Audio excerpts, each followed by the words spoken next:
Live from the world's capital markets, here are the latest financial headlines brought to you by News Factory.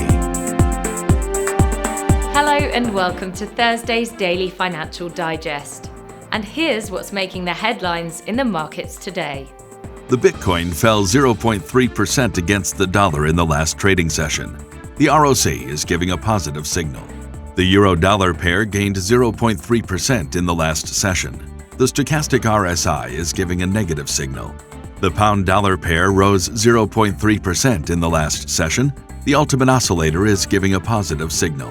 The Aussie dollar price remained largely unchanged in the last session. The MACD is giving a positive signal. And now let's hear what our chief analyst picked up for us today. Upstart electric truck maker Nikola is dropping its $2 billion patent infringement lawsuit against Tesla, in which it charged its larger, more established rival stole parts of Nikola's design for a heavy-duty truck. UK's blue chip index extended gains for the second straight session as a rally in oil and mining stocks helped counter early gloom amid concerns about tighter US monetary policy.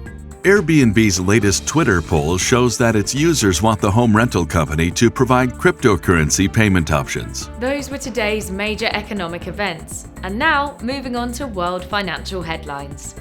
Japan's Tokyo Consumer Price Index will be released at 23:30 GMT. Japan's overall household spending at 23:30 GMT. The US ISM Services PMI at 1500 GMT. Germany's Consumer Price Index will be released at 1300 GMT. Germany's factory orders at 0700 GMT. The UK's Market Services PMI at 0930 GMT. We hope that you've enjoyed Thursday's Market Outlook. On behalf of all of us here, we wish you a productive trading day.